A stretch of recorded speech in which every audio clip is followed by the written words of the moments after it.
Hello and welcome to smart learning. আজকে আমরা জেনেন science biology থেকে গুরুত্বপূর্ণ একটা অধ্যায় সার্কুলেটরি সিস্টেম সংবহন তন্ত্র সম্পর্কে আলোচনা করব। এবং প্রথম যে তন্ত্রটা রয়েছে সেটা হচ্ছে ব্লাড সার্কুলেশন। তো ব্লাড সার্কুলেশনে সবচেয়ে গুরুত্বপূর্ণ যে বিষয়টা সেটা অবশ্যই হার্ট। তো সেই হার্টে 4টে প্রকোষ্ঠ রয়েছে।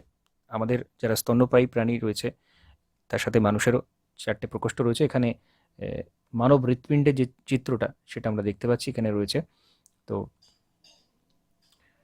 উপরের দুটো প্রকোষ্ঠ এবং নিচে দুটো প্রকোষ্ঠ থাকে।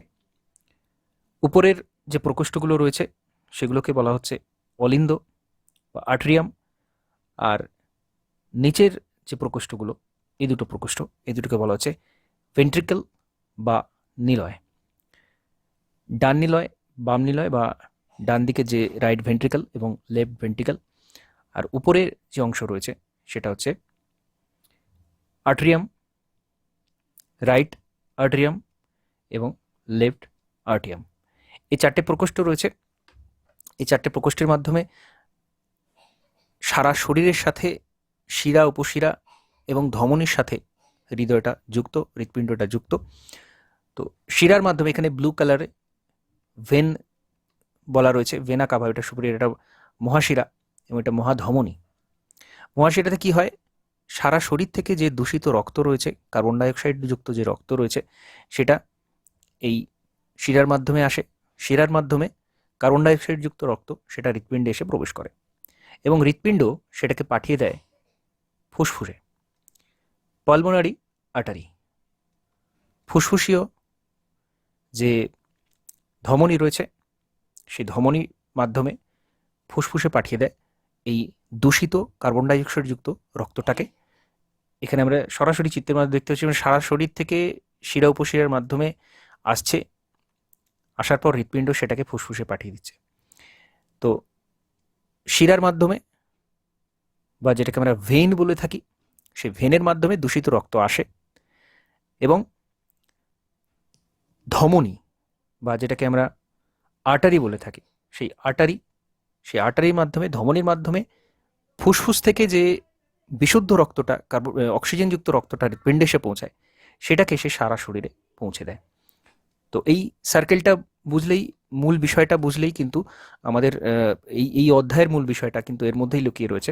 এবং কোন শিরা উপশিরা, কোন ধমনী কি কাজটা করে থাকে, এখানে মূলত সেই বিষয়টা আমাদের জানতে হবে। এবার এখানে বিভিন্ন ভাল্ব রয়েছে, আমরা দেখতে পাচ্ছি কপাটিকা রয়েছে, অর্থাৎ এই যে একটা প্রকোষ্ঠ থেকে আর একটা প্রকোষ্ঠে যখন রক্তটা যাবে, যখন রক্তটা সঞ্চালিত হবে, এই ভাল্বগুলো খোলার পরেই কিন্তু সেটা সম্ভব হবে। তো সেই জন্য এই ভাল্বগুলো রয়েছে প্রত্যেকটা প্রকোষ্ঠের মধ্যে, প্রকোষ্ঠগুলোকে আলাদা করছে ভাল্বগুলো এখানে রয়েছে। আরেকটা বিষয় গুরুত্বপূর্ণ, প্রথমেই যেটা বললাম যে ভেইন বা শিরার মাধ্যমে দূষিত রক্ত আসে এবং ধমনীর মাধ্যমে বা আর্টারির মাধ্যমে বিশুদ্ধ রক্ত সারা শরীরে ছড়িয়ে পড়ে। কিন্তু একটা ব্যতিক্রম রয়েছে, এই যে পালমোনারি আর্টারি, যেটাকে ফুসফুসীয় শিরা, ফুসফুসীয় যে শিরাটা, এটা কিন্তু বিশুদ্ধ যে রক্ত সেটা নিয়ে যায়। কারণ হচ্ছে ফুসফুসের সাথে যেহেতু যুক্ত রয়েছে, সেই জন্য এখানে কিন্তু সরাসরি যে অক্সিজেন আমরা যখন ফুসফুসে নিচ্ছি সেই অক্সিজেনটা কিন্তু রক্তের মধ্যে পৌঁছে দিচ্ছে। তো সরাসরি সেই জন্য সেখান থেকে আমরা বিশুদ্ধ রক্তটা পাচ্ছি এবং সেই বিশুদ্ধ রক্তটাই কিন্তু এখানে এই যে মহাধমনী, এই মহাধমনীকে সাহায্যে সারা শরীরে এটা কিন্তু পাঠিয়ে দিচ্ছে। তো এটা আর্টারি, যদিও এটা পালমোনারি আর্টারি, ফুসফুসীয় ধমনী যেটা আমরা বলছি, এর মাধ্যমে সরাসরি ফুসফুসে চলে যাচ্ছে দূষিত রক্তটা। এবং এই যে ভেন এখানে রেড কালারে দেওয়া রয়েছে, পালমোনারি ভেন, ফুসফুস থেকে এইখানে বিশুদ্ধ রক্তটা আসছে, এসে পৌঁছাচ্ছে এবং এই প্রবেশ করার পর, এখানে প্রবেশ করার পর, বাম দিকে প্রবেশ করার পর মহাধমনীর মাধ্যমে সারা শরীরে ছড়িয়ে পড়ছে। তো এই বিষয়টা কিন্তু খুব ভালো করে বুঝতে হবে। এটা বোঝা গেছে কিনা আমি একটু জানতে চাইব, না হলে আমি আরেকবার রিপিট করব বিষয়টা। পুরো যে সিস্টেমটা বললাম এটা কি আরেকবার বলবো নাকি বোঝা গেছে? হ্যালো? হ্যালো। হ্যাঁ, ঠিক আছে এটা। স্যার একবার একটু রিপিট করুন স্যার, একটু শুনতে পাচ্ছিলাম না, প্রবলেম ছিল নেটের। আচ্ছা, আরেকবার আমি বলছি। আমাদের সারা শরীরে যে কোষীয় বিপাক কার্য চলে, আমাদের সারা শরীরের মধ্যে যে সমস্ত কোষ রয়েছে সেখানে বিপাক কার্য, বিপাক প্রক্রিয়া সম্পন্ন হয় এবং তার ফলে কার্বন ডাইঅক্সাইড উৎপন্ন হচ্ছে। সেই কার্বন ডাইঅক্সাইডটা আমরা সেই কোষগুলো থেকে রক্তে চলে আসছে। তো সেই যে দূষিত রক্ত, কার্বন ডাইঅক্সাইড যুক্ত রক্ত, সেইটা শিরার মাধ্যমে, বা যেটা ভেন বলছি আমরা, ভেনের মাধ্যমে, শিরার মাধ্যমে আমাদের হৃৎপিণ্ডে এসে পৌঁছায়। ডান দিকে হৃৎপিণ্ডে, এখানে দেখতে পাচ্ছি আমরা, মহাশিরার মাধ্যমে এটা হৃৎপিণ্ডে প্রবেশ করছে। প্রবেশ করার পর হৃৎপিণ্ড প্রথমে অলিন্দ, তারপর নিলয়, এবং নিলয় থেকে সরাসরি পালমোনারি আর্টারি বা ফুসফুসীয় ধমনির মাধ্যমে, এক্সেপশনটা মনে রাখতে হবে, ফুসফুসীয় ধমনী কিন্তু দূষিত রক্ত বহন করে, বাকি সমস্ত ধমনী বিশুদ্ধ রক্ত বহন করে।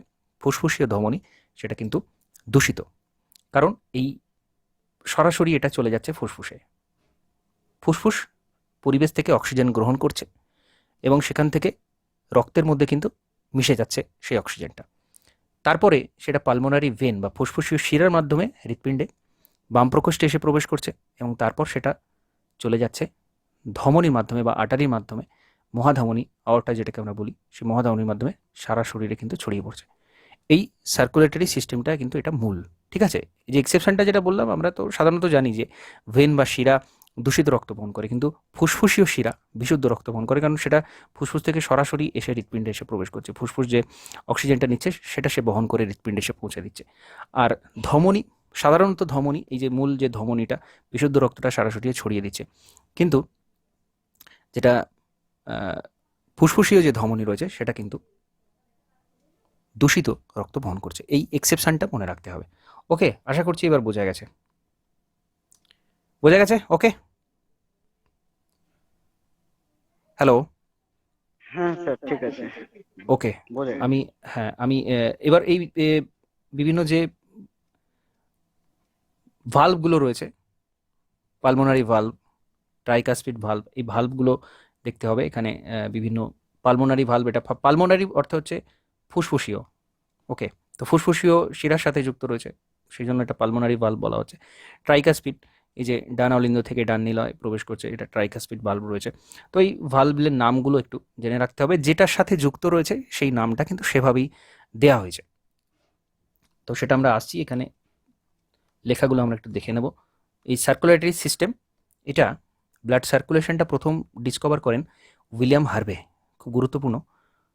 1628 খ্রিস্টাব্দে উনি এই ব্লাড সার্কুলেশন সিস্টেম, যেটা আমি প্রথমেই বললাম যে সিস্টেমটা কীভাবে হয়, এটা উইলিয়াম হার্ভে ডিসকভার করছেন। এবং 4টে পার্ট রয়েছে আমাদের সার্কুলেটরি যে সিস্টেম, সেখানে হার্ট, আর্টারি, ভেন, ব্লাড, অর্থাৎ হৃৎপিণ্ড, আর্টারি, অর্থাৎ আমরা যেটাকে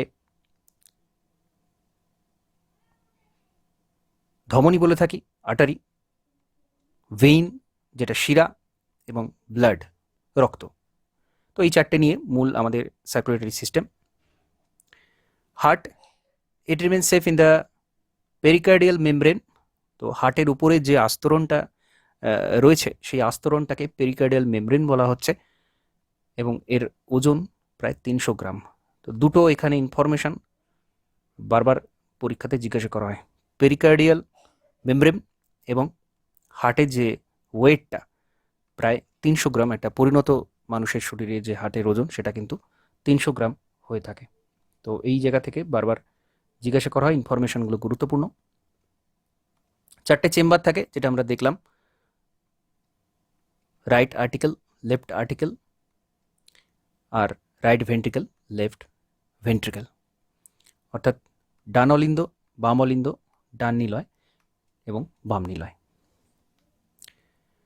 আর এই রাইট আর্টিকেল আর রাইট ভেন্ট্রিকেল, ডান অলিন্দ আর ডান নিলয়ের মধ্যে যেটা থাকছে সেটা হচ্ছে ট্রাইকাসপিড ভালভ, যেটা আমরা চিত্রে দেখলাম, ট্রাইকাসপিড ডান দিকে যেটা থাকছে। আর বাম দিকে যেটা থাকছে নিলয় এবং অলিন্দের মধ্যে, সেটা হচ্ছে বাইকাসপিড। এই ইনফরমেশনটা একটু মনে রাখতে হবে। বাম দিকে বাইকাসপিড এবং ডান দিকে ট্রাইকাসপিড ভালভটা দেখতে পাওয়া যাচ্ছে। আচ্ছা, the blood vessel carrying the blood from the body towards the heart is called vein. তো যেটা প্রথমেই বললাম যে শিরা, যেটা আমরা আমাদের সারা শরীর থেকে দূষিত রক্ত নিয়ে হৃদয়ে পৌঁছে দিচ্ছে, হার্টে পৌঁছে দিচ্ছে, যেটা ব্লু কালারে ডিনোট করা ছিল, সেটাকে বলা হচ্ছে ভেন বা শিরা। In the vein there is impure blood, দূষিত রক্ত থাকে শিরার মধ্যে। Carbon dioxide mix blood, its exception is pulmonary vein which always carry pure blood.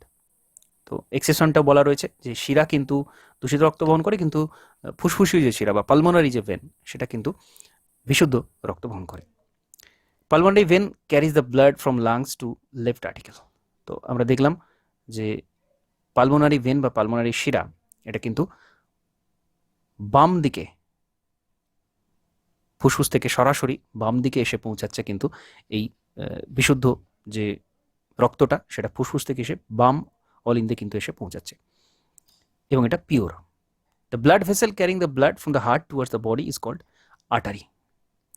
Heart থেকে, এই যে ফুসফুস থেকে হার্টে বিশুদ্ধ রক্তটা চলে এলো, সেটা সারা শরীরে পৌঁছে দেওয়ার দায়িত্ব ধমনীর, সেই জন্য ধমনী বিশুদ্ধ রক্ত বহন করে আমরা বলে থাকি। In artery there is pure blood, that is oxygen mixed blood. তো আর্টারির মধ্যে অক্সিজেন মিক্সড থাকছে, অক্সিজেন থাকছে যেটা ফুসফুস থেকে। আর এই এক্সেপশনটাও বলা রয়েছে, পালমোনারি আর্টারি, ফুসফুসীয় যে ধমনী, সেটা কিন্তু অবিশুদ্ধ রক্ত বা কার্বন ডাইঅক্সাইড যুক্ত রক্ত বহন করে থাকে, impure blood. In the right part of the heart the remains impure blood. তো এটা থেকে আমরা বুঝতে পারছি, আমরা হার্টের যে ডান দিকের অংশ, সেখানে কিন্তু কার্বন ডাইঅক্সাইড যুক্ত রক্তটা আসে। তো প্রথমেই আমি যে বিষয়টা বললাম, ডান দিকে কিন্তু ইম্পিওর ব্লাড থাকে, ইম্পিওর মানেই কার্বন ডাইঅক্সাইড। আর বাম দিকে কিন্তু এই অক্সিজেন যুক্ত রক্তটা আসে, কারণ ফুসফুসের সাথে বাম দিকটা যুক্ত। The artery carrying blood to the muscles of the heart are called coronary artery. এটা খুব গুরুত্বপূর্ণ। হার্টের যে মাসেলগুলো থাকে, সেই মাসেলেও তো রক্ত প্রয়োজন আছে, রক্ত সঞ্চালনের প্রয়োজন আছে। তো সেই জন্য এই যে আর্টারিটা, যে ধমনীটা হৃৎপিণ্ডের ওই মাসেলে রক্ত পৌঁছে দিচ্ছে, তাকে বলা হচ্ছে coronary artery. Any type of hindrance in it causes heart attack. যদি ওই জায়গাতে রক্ত পৌঁছাতে না পারে, করোনারি আর্টারি যদি রক্ত হার্টের মাসেলে নিয়ে যেতে না পারে, তখনই কিন্তু এই হার্ট অ্যাটাকটা আসে। খুব গুরুত্বপূর্ণ বিষয়, খুব ইম্পর্ট্যান্ট কথা এখানে বলা রয়েছে। আমাদের বুঝতে হবে যে হার্টের মাসেলগুলোর কিন্তু সবসময় ব্লাড সার্কুলেশনের প্রয়োজন হয়, হার্টের মধ্যেও ব্লাড সার্কুলেশনের প্রয়োজন হয়। তো সেই কাজটা এই করোনারি আর্টারি করে থাকে, এবং করোনারি আর্টারি কোনো কারণে যদি এই হার্টের মাসেলগুলোতে রক্ত পৌঁছাতে না পারে, তখনই হার্ট অ্যাটাকটা চলে আসে। যে কোনো ধরনের বাধা, যে কোনো ধরনের বাধাপ্রাপ্ত হলেই তখন কিন্তু এই হার্ট অ্যাটাকটা হয়ে থাকে। আরেকটা বিষয় গুরুত্বপূর্ণ, সেটা আশা করছি অনেকেই জানেন, কারণ ওই হার্ট, হৃৎপেশি, এই যে পেশিটা রয়েছে, এই যে মাসেল, হার্টের মাসেল, এটাকে কখনো ক্লান্ত হয় না। এরা সবসময় কিন্তু কাজ করে চলেছে, ঘুমের মধ্যেও কাজ করে চলেছে। এটা কেন কেন কখনোই হৃৎপেশি ক্লান্ত হয় না? আশা করি এটা জানা আছে। কি বলতে পারবে হৃৎপেশি ক্লান্ত হয় না কেন? হার্ট তো সারাক্ষণ কাজ করে যাচ্ছে, কখনো ক্লান্ত হয় না, মানে নার্ভগুলো ক্লান্ত হয়ে যায়, কিন্তু হার্টের এই মাসেলটা কখনো ক্লান্ত হয় না। অন্যান্য সমস্ত মাসেল ক্লান্ত হয়, কিন্তু হার্টের মাসেল কেন হয় না ক্লান্ত? মাইটোকন্ড্রিয়া বেশি থাকে। ইয়েস, মাইটোকন্ড্রিয়া প্রচুর থাকে। তো সেই জন্য যেটাকে আমরা শক্তিঘর বলে থাকি, কোষের শক্তিঘর মাইটোকন্ড্রিয়া। তো সেজন্যই কিন্তু হৃৎপেশিটা কখনো ক্লান্ত হয় না, এবং হৃৎপেশির গুরুত্বটা এখানে বলা রয়েছে। হৃৎপেশি, সেখানে রক্ত না পৌঁছালেই কিন্তু হার্ট অ্যাটাক চলে আসে। তো এই বিষয়টা মনে রাখতে হবে।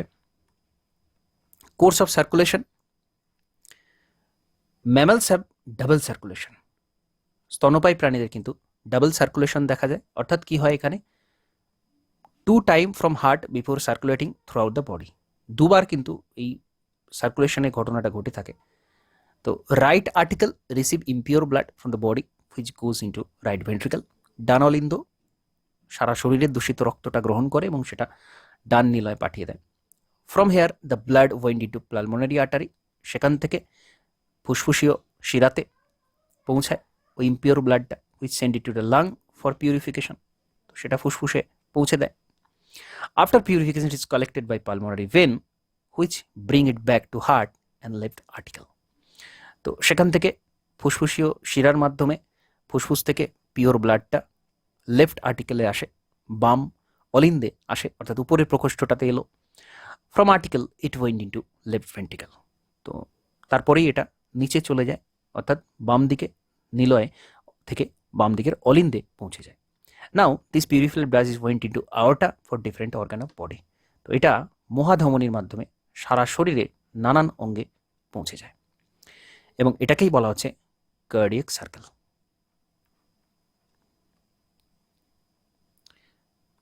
তো কার্ডিয়াক সার্কেল, তো এই সার্কুলেশনটা হয় কার্ডিয়াক সার্কেলের মাধ্যমে। তো কার্ডিয়াক সার্কেল হচ্ছে রিদমিক সিস্টোল আর diastole, article and ventricle constitute a cardiac circle. তো এই যে ছন্দ, পুরো ছন্দটা যখন পুরোপুরি সম্পন্ন হচ্ছে তখন আমরা এটাকে কার্ডিয়াক সার্কেল বলছি, অর্থাৎ এই একবার সিস্টোল হয় আর একবার ডায়াস্টোল হয়, যেটা এই আর্টিকেল আর ভেন্ট্রিকেলের মধ্যে এই জিনিসটা ঘটে থাকে, সিস্টোল ডায়াস্টোল যেটা শব্দটা পাওয়া যায়। তো সেই অর্থাৎ এই কপাটিকাগুলো খোলা বন্ধ হওয়া, এই যে পুরো যে একবার এটা যখন হয় তখন সেটাকে বলা হচ্ছে কার্ডিয়াক সাইকেল। আর রয়েছে heartbeat, heart keeps beating rhythmically throughout the life, সারা জীবন ধরে হার্টবিটটা হয়ে থাকে। There is a node from which originate contraction of heart, তো নোড থাকে যেটাকে এসএ নোড বলা হয়, সাইনো আর্টিকুলার নোড, সেখান থেকে কিন্তু হৃৎপিণ্ডের এই ছন্দটা সেখান থেকে উৎপন্ন হয়, তো এটাকে আমরা হার্টবিট বলে থাকি। তো এই নোড সম্পর্কে আমাদের জানতে হবে যে হার্টবিট, এই যে বিটটা তৈরি হয় সব সময়, যে বিট তৈরি হয় সেটা কিসের মাধ্যমে হয়? সাইনো আর্টিকুলার নোড বা এসএ নোড বলা হচ্ছে, articulo ventricular node, AV node. SA নোডের কি হয়? It is a specialised area of cardiac muscle fibre in right article. ডান দিকের যে হৃৎকোষ অর্থাৎ যেটা ডান দিকের অলিন্দ থাকে সেখানে কিন্তু এই এসএ নোডটা দেখতে পাওয়া যায়। SA node is known as pacemaker at is generate each wave of cardiac impulse, তো এটাকেই পেসমেকার বলা হয়। এসএ নোড এটাকেই পেসমেকার বলা হয়, যেটা কিনা এই তরঙ্গটা, এই ওয়েভটা তৈরি করে, যার ফলে এই হার্টবিটটা তৈরি হয়।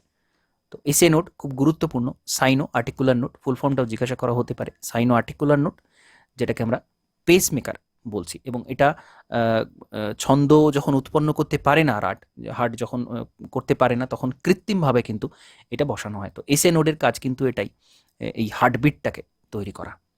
আর কি রয়েছে? অরিকিউলো ভেন্ট্রিকুলার নোড, যেটাকে আমরা এভি নোড বলি, present close to the internal septum near the right AV aperture. তো এটাও কিন্তু ওই ডান দিকে কিছুটা নিচে অবস্থান করে, এসএ নোডের কিছুটা নিচে অবস্থান করছে। Wave of contraction is picked up by AV node which spread through. তো এটা এই যে ওয়েভটা তৈরি হলো সেটাকে কিন্তু ছড়িয়ে দিতে সাহায্য করে, এটা সেই তরঙ্গটা কিন্তু পরপর ছড়িয়ে দেয়, এটা এভি নোডের এই কাজটা করে থাকে। Wave of excitation is picked up by AV node which spread through AV bundle of muscle fibre present on interatrial septum as well as interventricular septum. তো এই প্রত্যেকটা আর্টিকেল আর ভেন্ট্রিকেলের মধ্যেই, অর্থাৎ অলিন্দ এবং নিলয়ের মধ্যে এখানে কিন্তু মাসেল ফাইবার থাকে, যার মধ্য দিয়ে ওই কম্পনটা সেটা কিন্তু ছড়িয়ে যেতে পারে। তো এসএ নোড কম্পনটা তৈরি করলো, এভি নোড সেই কম্পনটা কিন্তু এই অলিন্দ নিলয়ের মধ্যে ছড়িয়ে দেয়। তো সেই জন্য কিন্তু সারা হৃৎপিণ্ডটা এই কম্পমান হওয়া সম্ভব হয়। তো এই দুজনেরই কাজ রয়েছে, হার্টবিট তৈরি করা এবং ছড়িয়ে দেওয়ার ক্ষেত্রে, যেটা খুবই গুরুত্বপূর্ণ। তো এসএ নোড আর এভি নোড এর কাজগুলো আমরা জানলাম। এবার যেটা একটু আগে বলছিলাম, আর্টিফিশিয়াল পেসমেকার যেটা বসানো হয়, when SA node becomes defective or damaged, the cardiac impulses do not generate. This can be cured by surgical grafting of an artificial pacemaker. An electric device is the chest of the patient. It stimulates the heart electrically at a regular interval. যখন ওই ছন্দ উৎপন্নকারী SA node, heartbeat উৎপন্নকারী SA node যখন defective হয়ে যায়, damage হয়ে যায়, তখন পেসমেকার কৃত্রিমভাবে বসানো হয়, যেটা একটা ইলেকট্রিক ডিভাইস। তো সেটা কিন্তু এই হার্টবিটটা জেনারেট করতে পারে। Systole and diastole of the heart are collectively called heartbeat. তো সিস্টোল ডায়াস্টোল দুটোকে একসাথে হার্টবিট বলা হচ্ছে, যেটা আমরা দেখলাম এসএ নোডে তৈরি হচ্ছে, এভি নোডের মাধ্যমে ছড়িয়ে পড়ছে, অলিন্দ নিলয়ের মধ্যে ছড়িয়ে পড়ছে। তো একসাথে সিস্টোল ডায়াস্টোল যখন হচ্ছে তখন সেটাকে আমরা হার্টবিট বলছি। In the normal condition of the heart of the human beats 72 times, and in a single beat it pumps approximately 70 ml blood. তো খুব গুরুত্বপূর্ণ ইনফরমেশন দেওয়া রয়েছে। মিনিটে 72 বার এটা পাম্প হয় এবং সেখানে একবার পাম্পে কিন্তু 70 মিলিলিটার ব্লাড পাম্প করতে পারে। The blood pressure of normal human is 120/80, অর্থাৎ সিস্টোল যেটাকে আমরা উপরে যেটা বলি 120 এবং 80 যেটাকে আমরা ডায়াস্টোলিক প্রেশার বলে থাকি। এটা সিস্টোলিক প্রেশার এবং এটা ডায়াস্টোলিক প্রেশার, এবং এটা মাপা হয় স্পিগমো ম্যানোমিটার যন্ত্রে। Thyroxine and adrenaline the hormones which independently controls the heartbeat. তো হরমোনে আমরা দেখেছি থাইরক্সিন, অ্যাড্রিনালিন, বিশেষত অ্যাড্রিনালিন বিভিন্ন সময় উপস্থিত হয়, বিভিন্ন উত্তেজনা যখন উপস্থিত হয় তখন কিন্তু ক্ষরণের মাধ্যমে ওই হরমোনটা ক্ষরণের মাধ্যমে হার্টবিটকে কিন্তু কন্ট্রোল করে। The CO2 present in the blood accelerate the heartbeat by reducing the pH. তো হার্টবিটের ওপর আবার CO2 কার্বন ডাইঅক্সাইডেরও কিন্তু একটা গুরুত্ব রয়েছে। পিএইচকে রিডিউস করে, অর্থাৎ আম্লিক মাধ্যমে পরিণত করে। কার্বন ডাইঅক্সাইড আম্লিক, তো সেজন্য রক্ত কিছুটা আম্লিক মাধ্যমে পরিণত করে হার্টবিটে কিন্তু সাহায্য করে, হার্টবিটে একটা গতি দান করতে সাহায্য করে। তো CO2রও একটা ভূমিকা রয়েছে হার্টবিটে, এবং এই যে হরমোনেরও একটা ভূমিকা রয়েছে, সেটাও মনে রাখতে হবে। আরেকটা বিষয় গুরুত্বপূর্ণ, সেটা হচ্ছে লিম্ফ সার্কুলেটরি সিস্টেম।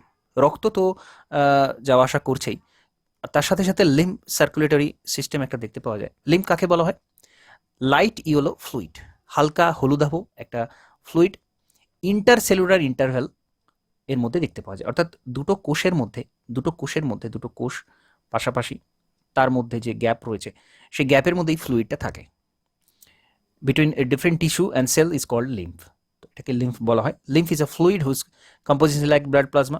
প্লাজমার মতো, প্লাজমা আমরা যেমন দেখেছিলাম, ব্লাড প্লাজমা যেটা 55 থেকে 60% রক্তের মধ্যে থাকে, সেই প্লাজমার মতোই এর যে কম্পোজিশনটা, এর কেমিক্যাল কম্পোজিশনের মধ্যে যে উপস্থিতি, প্লাজমাতে যেমন বেশি পরিমাণ জল থাকে, তো সেই লিম্ফের মধ্যে এরকম কেমিক্যাল কম্পোজিশনটা থাকে, যার মধ্যে নিউট্রিয়েন্ট থাকে, পুষ্টিকর উপাদান থাকে, অক্সিজেন থাকে এবং বিভিন্ন অন্যান্য সাবস্টেন্স থাকে।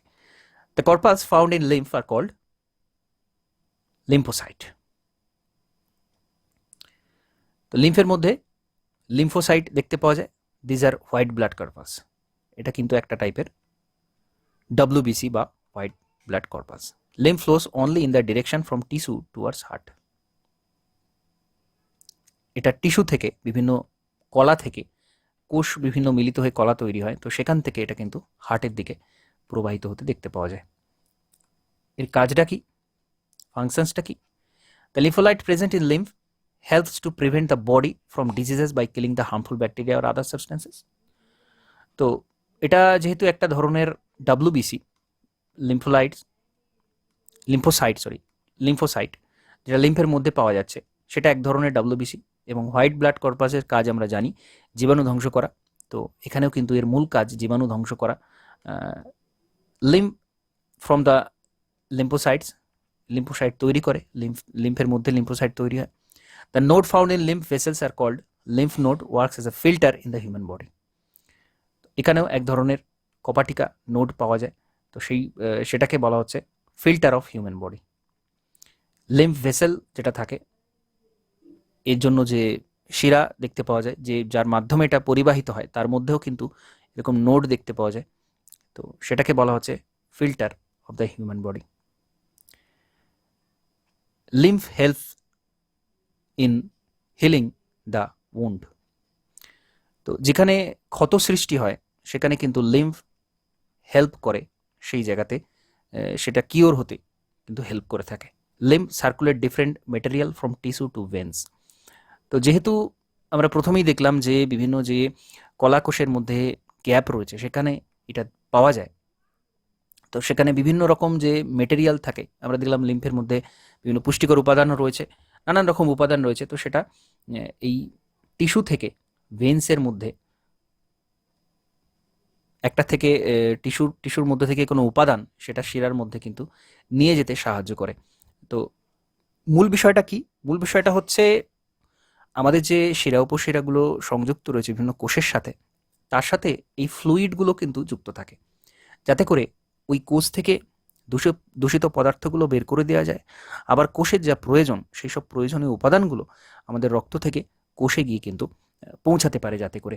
এবং এই লিম্ফের আরও কাজ আমরা দেখতে পাচ্ছি কি, যেখানে ক্ষত সৃষ্টি হয় সেখানে কিন্তু সেই ক্ষতে সারতে বা সেখানে যত দ্রুত সম্ভব সেখানে গিয়ে কার্য করতে সেই ক্ষতের ওপর, সেটাও কিন্তু লিম্ফ সাহায্য করে থাকে।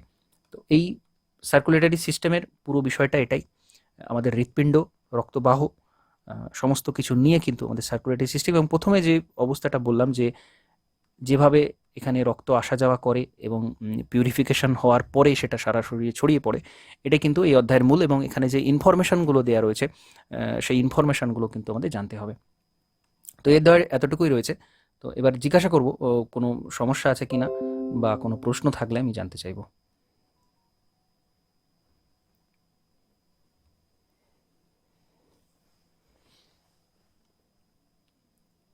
ওকে, বোঝা গেছে পুরোটা? হ্যাঁ স্যার, বোঝা গেছে। ওকে, আমি তাহলে আজকে কমপ্লিট করছি এখানে। আগামীকাল বায়োলজির এই সপ্তাহের মতো আমি আগামীকাল লাস্ট ক্লাসটা নেব। তারপর সানডেতে আমি কিন্তু পুরো বায়োলজি এতদিন যতগুলো ক্লাস হয়েছে তারপর আমি পুরো টেস্টটা নেব। ওকে, আগামীকাল পর্যন্ত আমি এই বায়োলজি পোর্শনটা কমপ্লিট করব। ওকে, তাহলে এখানে সমাপ্ত করছি। নমস্কার, ধন্যবাদ।